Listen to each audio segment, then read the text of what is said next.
So we can sit here if you'd like. Okay, how about I put my things down, and before we sit down, can we go ahead and take a tour of the home? Yep, sure. Okay. Lori, your home is going to look really nice in the pictures in the MLS. You have a beautiful home. I was just noticing your family photos here. It looks like you have some really nice memories. I do. That's nice. You know, I have a suggestion. This will help you get a little head start on your packing. When buyers come through the home, they like to see themselves in the home. So we do suggest that you depersonalize. So maybe take down the family photos and wrap them up and get them ready to get a head start on your packing. I can do that. Okay, awesome. Well, let's go ahead and look at the rest of the house. You want to lead the way? Yep.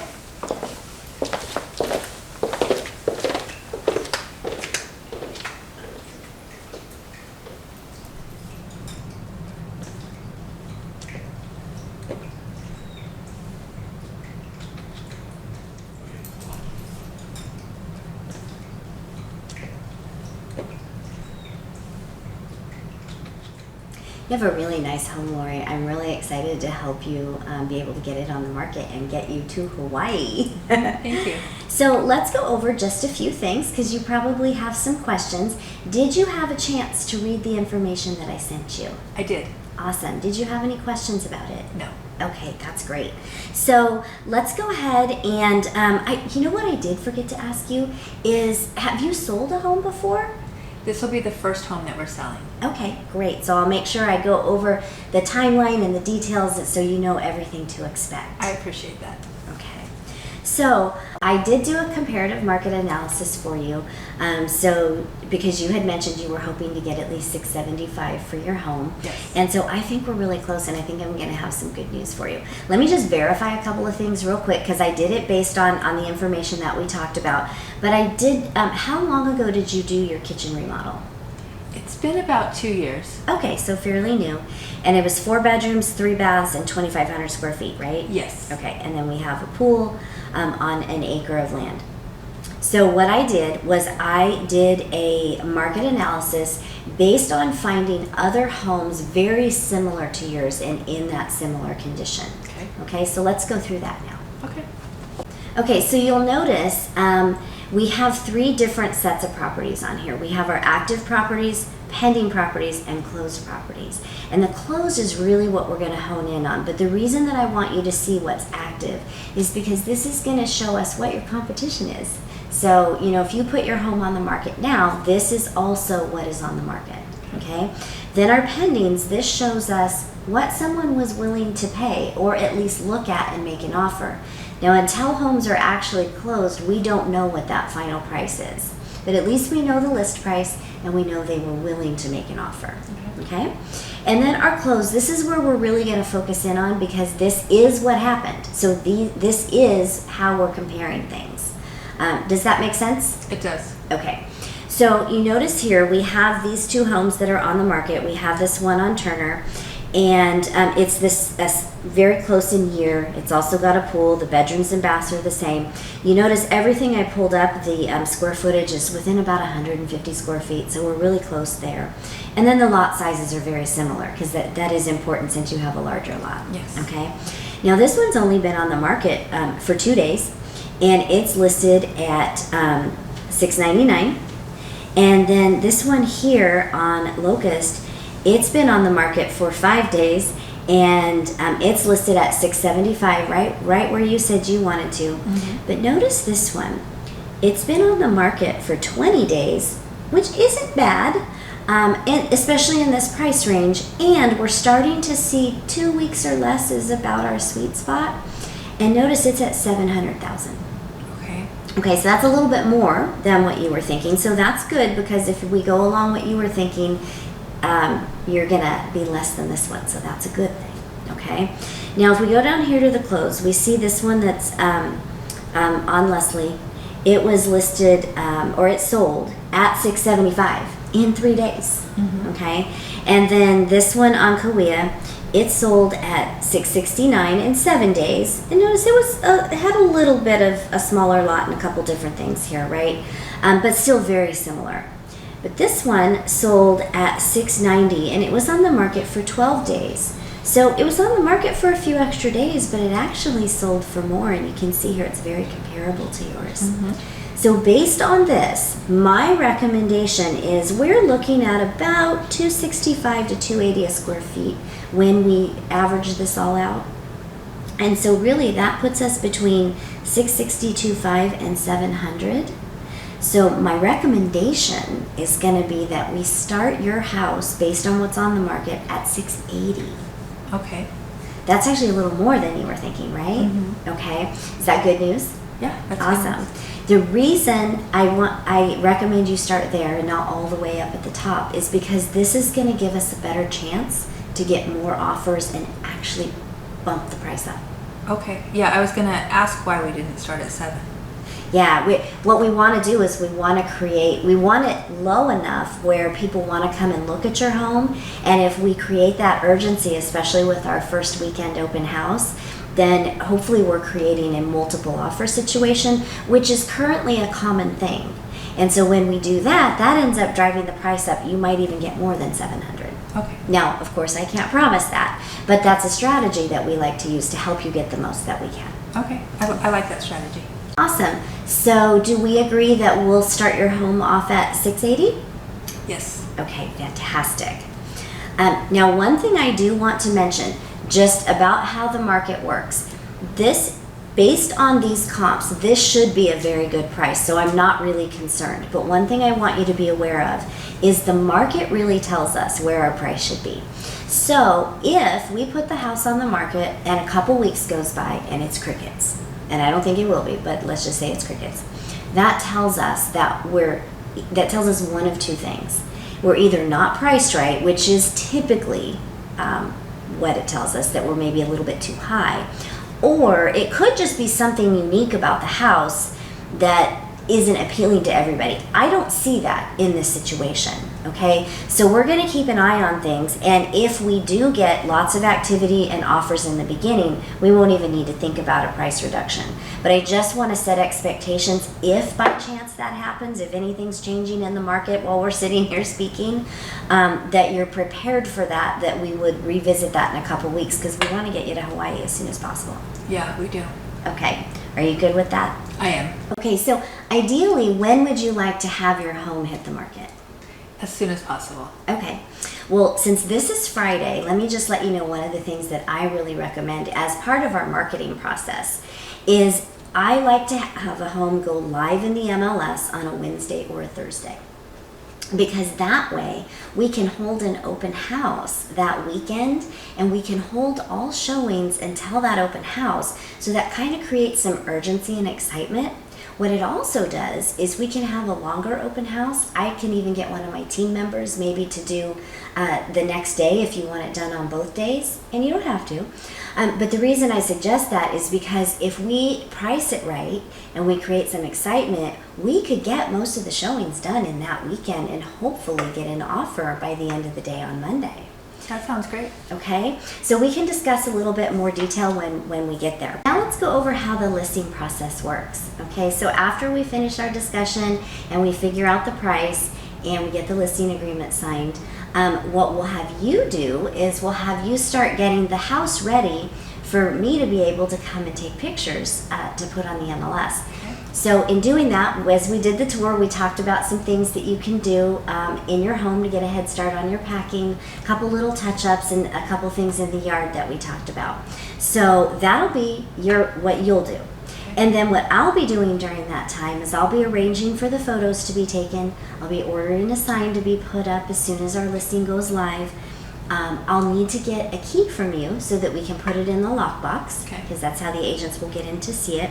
And then I'll create some just listed marketing that will be able to get out to your neighbors and also be able to invite them to open houses. And then once we get all of that done, we'll have it go live on the MLS either that Wednesday or Thursday, whatever we decide when we're done here. Does that sound good? Yeah, it does. Okay. So then what will happen next is we'll start the showings with the open house on the weekend, and then if we need to, we can arrange for showings after that, and that will be at whatever time frame works for you, so we can discuss that when we get there as well. Okay, good. So then what happens is once the showings happen, then hopefully we start getting offers right away, right? So then we'll be negotiating the offers. Once we do have an offer negotiated, we open escrow.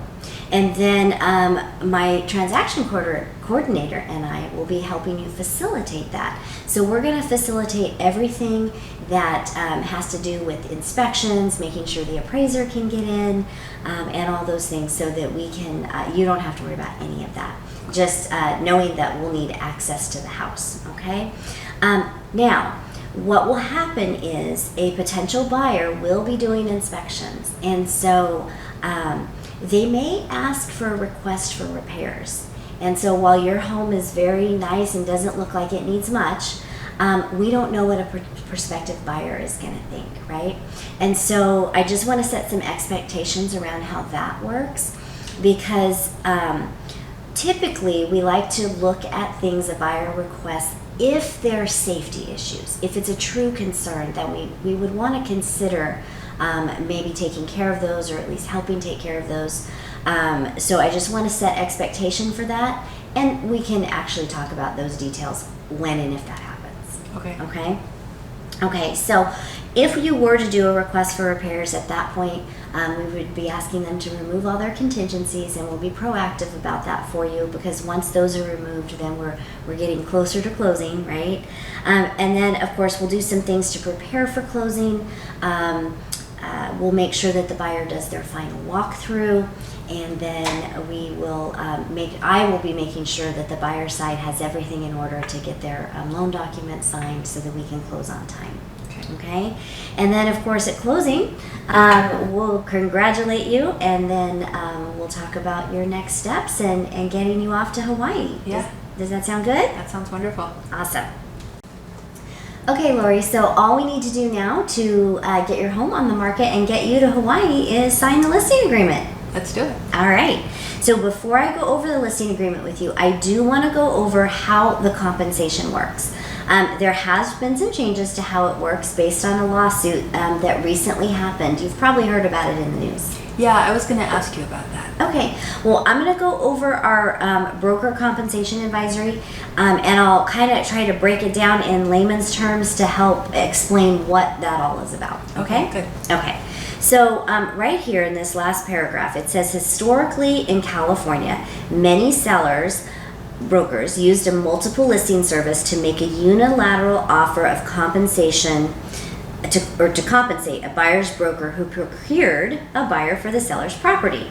So in other words, sellers have always offered a certain amount of the commission that they paid for their listing to the buyer side, so that buyer's agents would bring buyers to sell their homes. And that compensation was listed in the MLS. Well, because of this lawsuit, you'll notice here, the settlement prohibits the sellers from using an MLS to make such an offer of compensation. So we're no longer allowed to put that in the MLS if you want to offer compensation to the buyer to attract more buyers, or to the buyer's agent to attract more buyers. So is that like when we used to do, so the seller would pay 6%, but 3% would go to the seller's agent, 3% would go to the buyer's agent? Exactly. Okay. And we're just not allowed to do it that way anymore, based on the settlement. That's okay? interesting. Yeah. And so notice here, buyers, and so it's even mentions it's no longer listed on the form. So you won't see that in the listing agreement. Okay? Buyers and sellers must separately negotiate compensation with their respective brokers. Okay? Now, but notice here, so buyers will have a buyer representation agreement signed with their agent that agrees to pay their agent a certain amount of money. So the buyer's paying their own agent now? That is what the lawsuit is about, and sometimes the buyers may pay their own agent. What we think will happen is most of the time the buyers are going to ask the seller to pay that compensation, because they still have down payment, closing costs, and all those things. And now for them to have to pay compensation on top of that if they're not negotiating for the seller to help with that, it may take a lot of buyers out of the market. Yeah, a lot of them might not be able to afford to get in a house now, right? Yeah, and so that's why while we can't offer compensation in the MLS, you can consider offering a concession to the buyer if a good offer is brought to you that is maybe beefed up a little bit, right? To help compensate for that, that would be something you would want to consider. Okay. Because you are able, you'll notice here, buyer can negotiate for seller to compensate buyer's broker. So you're still able to do that via concessions. And concessions can be used, there's actually a box in the MLS that we can check that you are willing to consider that. You're not obligated to pay a certain amount. You're just saying, bring me your buyers if they want to ask for some help. That's essentially what that's telling the buyer, okay? Or the buyer's agents. So that means that if they bring me a full price offer and I want to offer a concession, I can, but if they bring me a lowball offer, I don't have to? Exactly. Okay. That's exactly what that means. Okay. Yeah. Okay. So just know that most of the offers we receive are likely going to ask for that to be paid. And then of course the buyer's broker does have to provide us with the form of the amount that they're asking for, that is the amount that they were to be paid. Okay. And if that happens, then of course we'll go over those details at that time. Okay. But does that make sense how things work? It does. Okay, great. So let's go back up to the listing agreement itself, and I'm going to go over just a few things with you, and then I will set it up for you to sign electronically. Okay. So let's make sure we have your address correct here, and we're going to start this on Thursday, right? Thursday next week? Yes. Okay. And we usually make them for 6 months. We're going to get you to Hawaii before that. Don't worry. And then we decided on $680,000, right? Yes. Okay. And so now here, this is where things have changed on our listing agreement. Notice it's only compensation to the seller's broker that's here. So my fee is 3%. Okay. Now notice here, there is additional compensation to the seller's broker if a buyer is unrepresented. What this means is there could be, it's unlikely, but there could be a scenario where a buyer comes to us that does not have representation. They're not working with an agent. They don't want to sign a buyer representation agreement. They just want to make an offer. And if you decide to accept it, in that case, I would not be working for them because I would not be representing them, but I would still be doing all the work that a buyer's agent does. And so that's why there's additional compensation for that. Now, this is kind of a win-win if this type of buyer came, because I actually reduce it to 2% instead of 3%, which most buyer's agents are likely to ask for. Because that helps you. It becomes a win-win. I get compensated for the additional work and it doesn't cost you as much. Okay, so this means that if a buyer comes and they do not have an agent, they're not working with an agent, then it would be the 3% plus the 2%, so 5% total. Correct. Okay. Make sense? Yes. Okay. All right, so next we have our items included and excluded. So I do want to ask, because typically things like curtain rods would stay with the home, but if you intend to take them, we'd want to have you take them down before we take pictures. So is there anything that's attached to the home that you intend to take with you? In the master bedroom, there is a ceiling fan that I want to take. Okay, so what we'll have you do as part of your preparation to get us on the market is we'll have you remove the ceiling fan before we take the pictures, and then replace it with either a different fan or some type of a light fixture. Okay. Okay? All right. Any items that you want to leave behind? No, I'm going to take everything. Okay. All right, great. And I didn't see any solar panels or anything. There's nothing hiding up on the roof that I wasn't visible? Okay, No. Good. Got to be sure. Okay, the property will be listed in the MLS. Now remember, we can't list that you're willing to pay compensation, but what we can do is we can check a box that says you're willing to consider a concession. So if you get that really great offer and they're asking to be, the buyer's agent's asking to be compensated, you absolutely can, But if you get that low ball offer and you don't want to, then you don't have to. Okay. Okay? All right. And so the rest of this is pretty standard. We will be doing a natural hazard disclosure. That is required by law. It alerts us as to, if we're in an earthquake zone or a fire hazard area. And so there is a small fee to that. I think it's around $69. And if for whatever reason the home doesn't close, you're not obligated to pay that. Okay? All right, so the rest of this is pretty standard, although I'm going to email this to you and I want you to look it over. Basically, all of this explains the things that we went through in that grid, highlighting what the things that I'll be doing for you. Okay?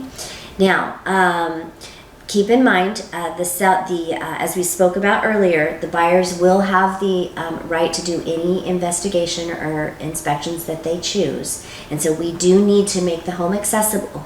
And with that, we need to make sure that your utilities stay on until we close escrow. Okay. Okay? Because they'll even do a final walkthrough in the end a few days prior. And so we have to have the utilities on for that. Okay, that makes sense.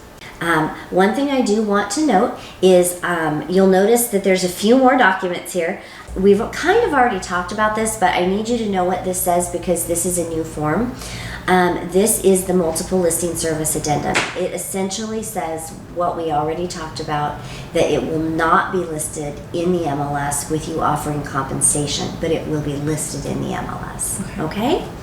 And this is where you have can offer concessions for them. Okay, so what I'm going to do is I'm going to get all this to you, and then my transaction coordinator, her name is Sapphire, and she will be helping us as we get into the actual transaction process. There's going to be some disclosures that she's going to send to you.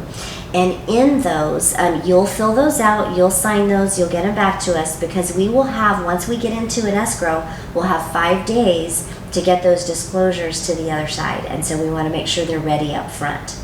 So one thing I want to note is you'll have a transfer disclosure statement, we call it a TDS, and a seller property questionnaire, or an SPQ.